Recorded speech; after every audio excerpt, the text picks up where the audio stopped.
Razer Kraken headset, Razer extended mouse mat, Razer mechanical keyboard, Razer mouse bungee, Logitech G402. Hi guys, and welcome to the first video on this channel in a long time, and the video is going to be about my mouse that I've been using so far here in 2020, the Logitech G402. I'm using this because my Razer Death Adder finally died, and I actually had this knocking around from a PC that I'd purchased, and I thought I'd make like a no-nonsense review. I'm not like a super technical guy.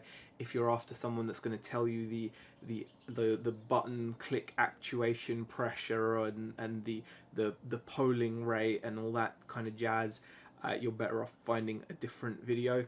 But if you just want to know what like a regular person or like a normal consumer's view is on this mouse, whether it's worth buying or not, and like how it compares, you know, especially from the perspective of a self-confessed Razer fanboy. I love Razer gear. I just love the look of it.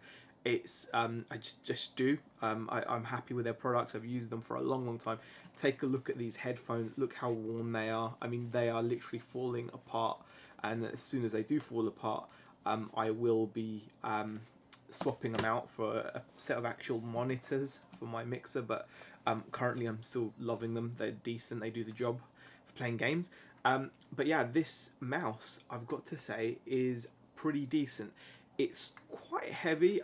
It weighs in at just over 100 grams, but once you've got it set up, and I think like the one thing you've got to do on this mouse really when you get it, the first thing you should do is download the Logitech software and make sure that you disable this button and set your DPI in the software.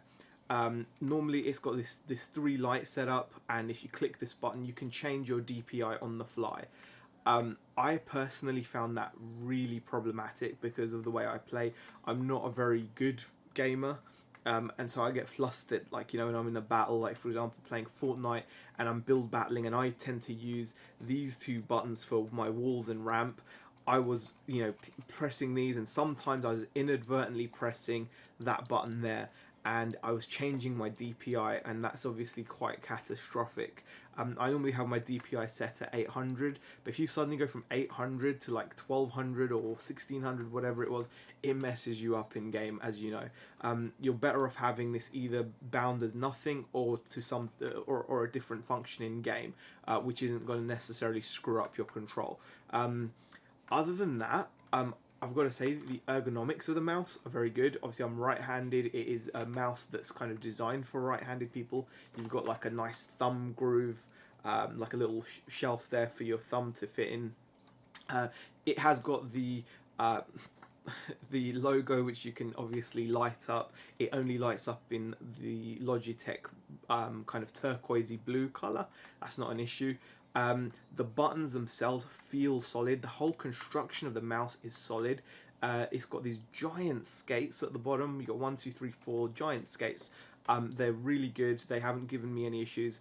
It slides across my mouse mat just fine. Just the right amount of like glide, as it were.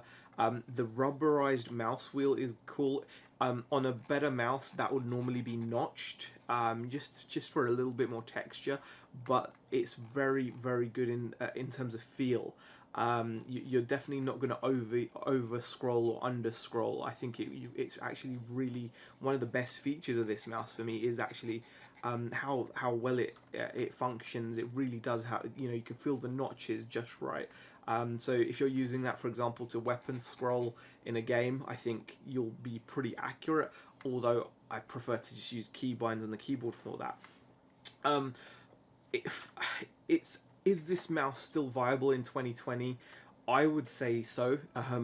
I will be, however, saying that, I will be at some point upgrading it. I stupidly sold my glorious Model O, which I absolutely loved, because I kind of stopped gaming for a while, and I was like, what's the point of having this mouse, this super gorgeous mouse, and I wasn't using it. But like, I do like using this mouse, and I think it is fine. especially if you're on a budget. Definitely, I think these only retail for like £20-30. The G402. You're in good company if you use it. I saw a video which states that the Fortnite Pro Mongraal uses this very mouse, and he's incredible. He's just, his gaming skills are just, maybe it's just my old age, but man, if I could do a tenth of what he could do in game, I would be very happy. But yeah, so it's obviously a good mouse, and that guy can have any cost of mouse that he likes, and he chooses to stick with a G402. So there is that. I think it's a more than adequate mouse in 2020. Like I said, I will be changing mine to hopefully a different mouse at some point, but I'm not in a hurry to right now, because I'm using it. It works fine. It's reliable. The software is stable. I don't have any issues with the software. So yeah, this is a very simple kind of just review. That was my review.